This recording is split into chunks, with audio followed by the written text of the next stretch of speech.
అస్సలు చామదుంపలు అంటే ఇష్టం లేని వాళ్ళకు కూడా ఒక్కసారి ఇలా చేసి పెడితే చామదుంపల ఫ్రై చాలా ఇష్టంగా తింటారండి. మరి ఫ్రై వేడివేడి అన్నంలోకి అలాగే పప్పు రసం సాంబార్లోకి సైడ్ డిష్ కింద చాలా బాగుంటుందండి.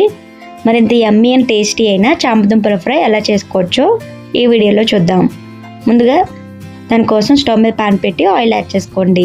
హీట్ అయిన తర్వాత 1/2 kg చామదుంపల్ని నీట్గా క్లీన్ చేసుకుని 2-3 విజిల్స్ వచ్చేంత వరకు కుక్కర్లో ఉడికించుకున్న తర్వాత దానిపైన పొట్టు తీసి ఇలా ఆయిల్లో యాడ్ చేసుకోండి.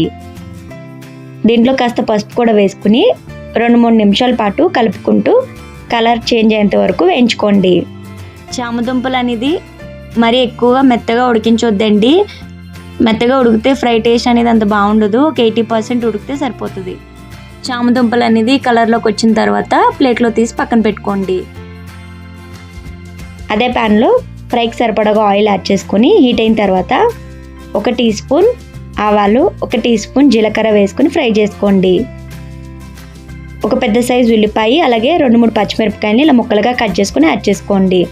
అలాగే కొద్దిగా కరివేపాకు కూడా వేసుకుని ఉల్లిపాయ ముక్కలు అనేది కాస్త కలర్ చేంజ్ అయ్యేంత వరకు ఈ విధంగా వేయించుకోండి.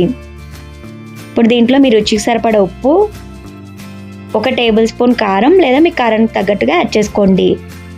అలాగే 1 టీ స్పూన్ ధనియాల జీలకర్ర పొడి, మీకు ఇష్టమైతే కనుక 1/2 టీ స్పూన్ గరం మసాలాని యాడ్ చేసుకోండి.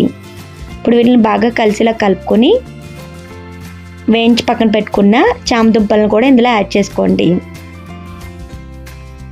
ఇప్పుడు ఇదంతా బాగా కలిసిలా కలుపుకొని 4-5 నిమిషాల పాటు మధ్య మధ్యలో కలుపుకుంటూ ఫ్రై చేసుకోండి.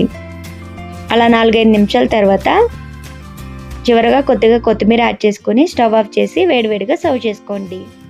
సింపుల్గా చామదుంపల ఫ్రై అనేది రెడీ అయిపోయింది. ఈ ఫ్రై వేడివేడి అన్నంలోకి అలాగే పప్పు రసం సాంబార్ అలాగే చపాతీలోకి కూడా చాలా బాగుంటుందండి. మరి ఈ రెసిపీ కనుక మీకు నచ్చినట్లయితే తప్పకుండా ట్రై చేసి ఎలా వచ్చిందో కామెంట్ చేయండి. అలాగే నా ఛానల్ లైక్ చేయండి, షేర్ చేయండి, సబ్స్క్రైబ్ చేసుకోండి. Thank you for watching.